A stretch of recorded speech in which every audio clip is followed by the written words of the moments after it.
update how Peter Obi team win the last election, presidential election, when they do this 2023, February 25th. Now I want to show now how Peter Obi team win now.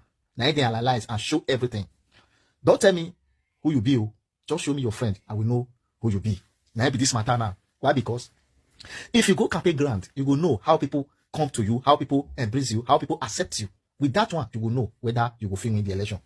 And if you go for debate, how you debate and how you people comment for your debate, now you tell you say you did try. And the previous work when you fail do. And if you appear, how people accept you, now you will tell you whether you will win their heart to win the election. And people, I know to analyze them. Make a leave her for Nana, make una watch her. How the person take analyze them.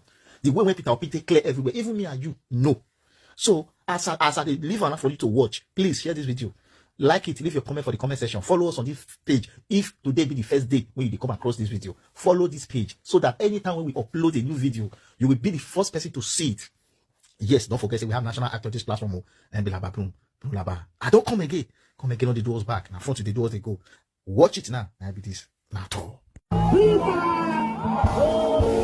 This is how Peter Obi and the Labour Party will win their case in court. But always remember this caveat. You can never determine how any judge will decide. You can't get into the mind of a judge, even with all the massive evidence. Even when the state wants to prosecute someone, they must have checked the law to see the law that the person broke. They must have done a mini trial to gauge the success of the prosecution. All these they must do before they go to court. And they can never determine how a judge will decide, irrespective of the massive evidence that they bring to court. So let's just focus on how Peter Obi and the Labour Party will win the case. How do you convince a judge that you won an election? Let's leave that first. Let's check how you find out that you yourself won an election. Every candidate in an election goes to the election hoping to win. But deep inside you, you know truly if you're going to win or not. Because you know how popular you are. You know how you performed in a debate if you participated in one. You know how people received you many places you went to during the campaigns. So you can actually predict if you can win the election. All these predictions are based on what you think you know. What about the unknown? Presidential election is not for the faint-hearted or for a poor person, so to speak. You must have the wherewithal to handle all logistics involved so that you can stand a chance of winning the election. Because Nigeria electoral system is prone to manipulation, every candidate contesting for governorship or presidential election must spend money setting up situation room where they will collate the results by themselves in order to see the actual votes that they got, not what INEC allocated to them. So setting up this situation room involves getting the application up and running, setting up many computers, getting party faithfuls to input the figures in real time on election day. Immediately polls close at the polling unit, all party agents present must send all those figures to you. The results, they will send it to the situation room. And the guys working at the situation room will be punching all the figures and they will be looking at the main screen to see the graph. This will tabulate all the results. In case of presidential election, they will be seeing all the entire results. They will see the one that Labour Party got, the one that PDP got, the APC and others. So when all the polling units results come in, they must have seen, hey, we won this election. They'll be looking at the board, they will look at the total scores, they will do the tabulation, look at the percentages that are required in 24 states. They will look at all these, they will say, truly we won the election. So they will be hoping that the Electoral Commission will announce them as the winner. To their surprise, another person was announced. So now they have to head to court to prove to the court that yes, we actually won this election and we'll have to prove it. So how do they go about proving it?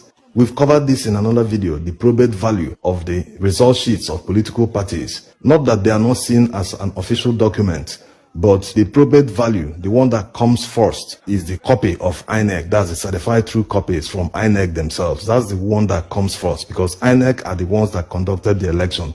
In the eyes of the law, the one they relied on to declare a winner is the one that is taken as, it has the highest probate value.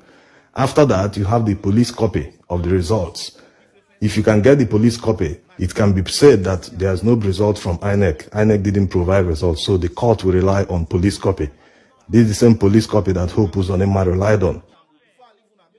When you present INEC CTCs of the results in court, you have the highest chance of winning, devoid of technicality. Not that police copies will not achieve the same thing, but in order to run away from technicality or any eventuality. So that's why P2B and the Labour Party are presenting CTCs to the court as evidence. In places where INEC didn't provide the CTCs, they will rely on alternatives. Alternatives are already known: CTCs from police or political party copies. This is mostly important because a lot of people are asking, they have all the results, why don't they just present it in court and the court will decide? It doesn't actually work like that. INEC CTCs has the highest probate value. You don't want any judge to come up and say, you couldn't prove your case because you relied only on political party copies. They will say they can't trust this. After all, you guys participated in the election. How do we even know you didn't forge the results? So that kind of talk. If you want to avoid all this and all the technicality associated with providing only political party copies, then you have to go first with the one that has the highest value, the INEC CTCs and the police CTCs, in case INEC doesn't exist or they refuse to supply the results. So when you gather all these results and you want to approach the court, you must have done your calculation. You can't be claiming you won an election and you don't have the entire figures. You must have tabulated everything. Even the second condition of winning the presidential election, that's scoring 25% in 24 states and Abuja, you must have done all the tabulation, calculated everything, and shown your final figure to the judge. You must do all this work for them, because if you want them to start all the collation afresh, like INEC does, that will mean it will take ages to do.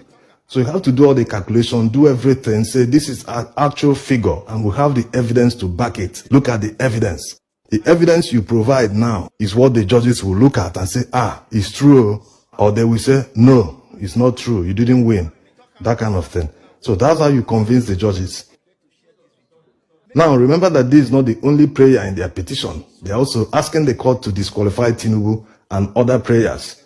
So they've called witnesses that came to testify. The first one came to testify on the conviction that Tinubu had, the forfeiture of $460,000 to the US government. The AIT staff, the Arise TV staff, and Channels TV staff, they've all come to testify on the fact that INEC didn't follow the rules. They didn't follow the electoral law in conducting the election. So they are not only presenting evidence that they won the election, they are also presenting evidence that covers all the other prayers that they included in the petition.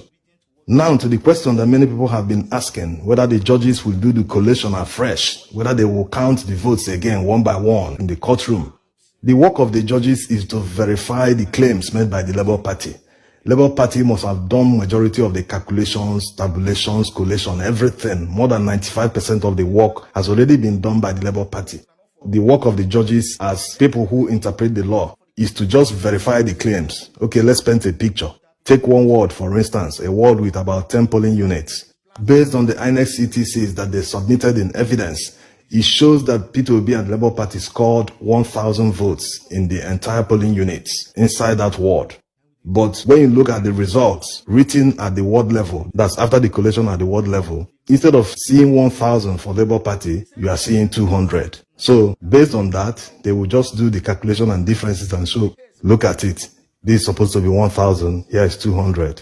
All the way up to the National Collation Center. That's how they prove the case. And after the whole calculations, if the judges truly agree, yes, the figures are correct, all the tabulations and collations they did are correct, the next stage for the judges is to look at the other requirements to declare a winner in the presidential election. You already know the requirements. Scoring 25% in 2/3 of 36 states and the FCT. When they verify that, then nothing can stand in the way of victory for P2B and the Labour Party. Now, what if they are not able to verify this? What will happen? As many people have numerous questions or possibilities. That's why we did a video. In that video, we explained all the possible outcomes. The video link will be at the end of this video. You can watch it to find out. In any case that they are not able to determine the winner based on the evidence before them, then that means they will have to start looking at granting any of the reliefs that Labour Party is seeking in their petition. All possibilities are already covered in that video, so you can check it out. Always remember that you can never get into the mind of a judge to know exactly how he will decide.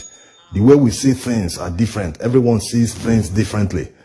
Their job is to interpret the law, and in so doing, they will also look at the evidence before them and now make a decision. Thanks for watching.